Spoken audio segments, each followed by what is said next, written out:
Hi అండి. ఈరోజు వీడియోలో చూడండి, ఒకే ఒక్క చెట్టు ఎంత పెద్దదో పర్పుల్ కలర్ అండి. ఇది నార్మల్ వంకాయ, అంత పొడవుగా లేదు పొట్టిగా లేదండి. అందరూ తోటల్లో ఉంటాయండి. ఇది ఒకే ఒక చెట్టు కిందన పెట్టారు, నేల మీద పెడితే మొత్తం అల్లుకుందండి. బొప్పాయి చెట్టు చూడండి ఎంత పొడవుగా ఉందో. మేమైతే దీన్ని బప్పన చెట్టు అంటామండి మా ఊర్లో. హాయ్, నమస్తే, భూమిజా గార్డెన్కి స్వాగతం అండి. ఆకుకూరలు, కూరగాయ మొక్కలు చూపిస్తానండి. చూడండి ఎన్ని కాకరకాయలు కాసాయో. ఒక 3 సెంట్లలోనూ ఇలాగా కాకరపాదులు పెట్టారండి. మనకు అందేలాగా ఒక 5.5 అడుగులు హైట్లో పెట్టారు. డబ్బు ఉండే వాళ్ళైతే రాడ్లతో, ఇనుము రాడ్లతో పందిర్లు వేసుకుంటారండి. లేని వాళ్ళు ఏం చేస్తారండి, ఈ కర్రపుల్లలతోనే వేసుకోవాలి పందిరి, తప్పదండి. మరి ఇవన్నీ అమ్ముకుంటారు, మార్కెట్ అవుతుందండి. మాకు శుక్రవారం సంత ఉంటుంది, బుధవారం సంత ఉంటుంది. ఈ 2 సంతలో దగ్గరలోనే వీళ్ళు కోసుకుంటారు. ముందు రోజు కాయలని తీసుకొని మార్కెట్కి వెళ్ళి అమ్ముకుంటారండి. చూడండి కాయలు ఎన్ని కాసాయో. ఇంకా ఈ సాయంత్రం రేపు ఉదయం ఇలాగా తీసుకుంటామని చెప్పారండి. ఇలాగా మళ్ళీ కట్టుకుంటారండి నీరు నిలువ ఉండడానికి. దీంట్లో ఆవుగెత్తం, మేగెత్తం వేసుకున్నారు. ఇలా గొట్టలు కట్టుకున్నారు, దాంట్లో నీరు అలాగే స్టాక్ అయి ఉంటుందండి. దీంట్లో కొందరు వేసుకుంటారండి, గ్రోమర్లు ఇలాగ వేసుకుంటారు. ఊరి అంటే వేయరటండి, పొండాకు వచ్చేస్తుంది, ఊరి వేయము అని చెప్పారు. పంట రావాలంటే మరి తప్పదండి, రైతు వాడవలసిందే. ఎరువులు వాడపోతే దిగుబడి రాదండి, రైతు కష్టమే మిగిలిపోద్ది అప్పుడు. అందుకోసమే అలా వాడుతారండి. నేల మీద వేసుకున్నారండి ఆనపాదులు వీళ్ళు కూడాను. ఇవి ఒకే సైజు కాయలు. దీనికి చిన్న గట్టుల్లా కట్టుకొని బోదుల్లాగా దానికి ఆవిరి పెట్టుకొని నీరు పెట్టుకుంటున్నారు. అన్నికి కాయలు వచ్చాయి. ముల్లంగి నేల మీద వేసుకో అన్నారండి, అన్నీ తీసేశారు, కొన్ని ఉండిపోయాయి. వాళ్ళకి నచ్చినప్పుడు తీసుకుంటారు. ఈ విత్తనాలతో, వంకాయ విత్తనాలతో ఇలాగా నార పోసుకుంటారండి. అవి కొద్దిగా పెద్ద మొక్కలు అయ్యాక మళ్ళీ అవి నాటుకుంటారు. అన్నీ మార్కెట్లో కొనాలంటే ఆ విత్తనం ఎలాంటిదో తెలియదండి. ఆ నారకున్న క్రాప్ వస్తుందో లేదో, ఎంత పెద్ద సెటిల్ అయిన తర్వాత ఇంకా కొన్ని బాగా కాయవండి, అప్పుడు రైతుకి ఇబ్బంది కదా. అందుకోసం మన పంట మనమే విత్తనం ఉంచుకుంటే అవుతుందండి. అలాగే వాళ్ళు పండించుకునే పంటనే విత్తనంగా ఉంచుకొని అవే మళ్ళీ మేము విత్తనాలు నార పోసుకుంటామండి. చాలా కష్టపడాలండి, కిందనే ఇస్తామని మాటే కానీ చాలా కష్టపడాలి. ఇంకా ఇది ఇలాంటప్పుడు కోసుకుంటే బాగుంటుందండి. లేదంటే ఒక 3 రోజుల తర్వాత కోసుకోవచ్చు, లేదంటే ముదిరిపోద్ది. విత్తనాలకాయ అయితే ఒకటైతే సరిపోద్దండి. ఫస్ట్ వేసే కాయ విత్తనం ఉంచుకుంటామండి మేము, ఏ కాయ అయినా సరే. ఇటువైపు అటువైపు పందిరి వేసుకొని ఇలాగా ఈ పందిరి మీద ఈ కాయలు కాపిస్తున్నారు.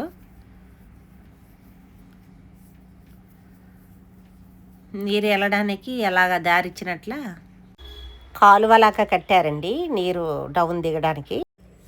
ప్రతి ఒక్క రైతుకి ఆవు అనేది ఉంటుందండి. చూడండి ఆవుల కొమ్ములు ఎంత పొడవుగున్నాయో.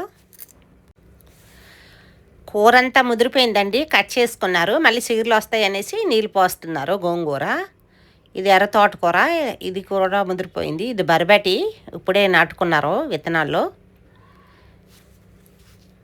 ఇలా మడిలా కట్టుకొని వేసుకుంటున్నారు. దీనికి కంపలు ఉంటాయి కదా, మేము కంపలు అంటామండి ఎండిపోయే కొమ్మలకి. అవి నాటుకుంటే దాని మీద అల్లుకుంటూ కాయలు కాస్తాయి. చూడండి చిన్న చిన్న బంతి మొక్కలండి, పూలైతే చక్కగా పూస్తున్నాయి. ఇవి మార్కెట్లో అమ్ముకుంటారండి.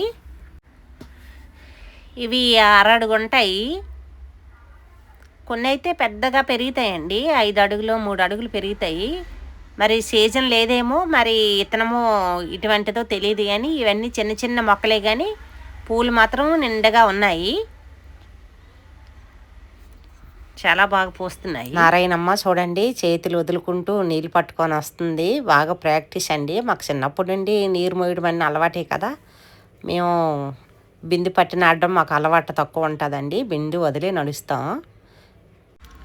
అవసరం అనుకుంటే బిందు పడిపోద్దేమో అనుకుంటే మేము బిందు మీద చెయ్యేస్తామండి, లేదంటే వదిలే నడుస్తాము. అలాగనేసి మీరు ట్రై చేయకండి, ఇది ప్రాక్టీస్ ఉండాలి. ఇలాగా మళ్ళు కట్టుకుంటూ వ్యవసాయం చేస్తున్నారండి. వాళ్ళ ఆయన అయితే కంపలు తేయడానికి వెళ్ళారండి. అదేనండి, కొమ్మలు, ఎండు కొమ్మలు తేయడానికి వెళ్ళారు. ఆ బరబటి మొక్కలకి పెట్టాలి కదా. ఇంకా అదంతా ఇదండి, సోళ్ళు అంటారు కదా, సోలు పండించుకుంటున్నారు.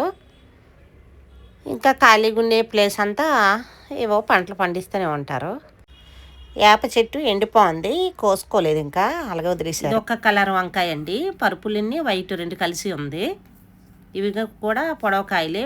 ఖాళీగా ఉండే ప్లేస్ అంతా గోంగూర అంటే వేసుకున్నారు. అవి మార్కెట్కి వెళ్ళి అమ్ముతారండి. ఈ శుక్రవారం బుధవారం సంత ఉంది కదా, సంతలోను లేదంటే కాయగూరల షాపులకి పంపించేస్తారండి. రైతు ఎంతో కష్టపడతారండి, ఎన్నో బేరాలు మనం ఆడుతాము, కానీ గిట్టుబాటు ధరలు లేక ఎంతో బాధపడుతున్నారండి. ఉండేవాడైతే, డబ్బు ఉండేవాడైతే వాడు పైపులు పెట్టుకుని వ్యవసాయం చేస్తాడండి. అందరికీ అలాగా అవదండి.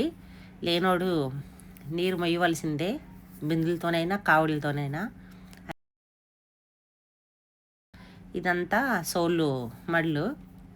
చిన్న చిన్న టమాటీలు కూడా పెట్టుకోమన్నారండి, చిన్న సైజు టమాటాలు. ఇవి ఇంటికి అవుతాయి.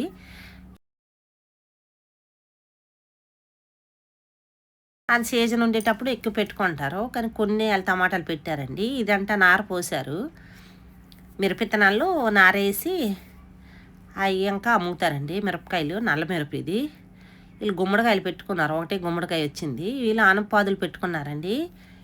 ఇది కూడా చిన్న సైజే, కొన్ని పొడవుగా వస్తాయి. మరి వాళ్ళ కాడ అదే ఇతనం ఉందేమో. బెండకాయల సీజన్ కూడా అయిపోయింది. చిన్న చిన్న మొక్కలు ఇంటికైతే వాడుకోవడానికి కూడా పనికొస్తాయి.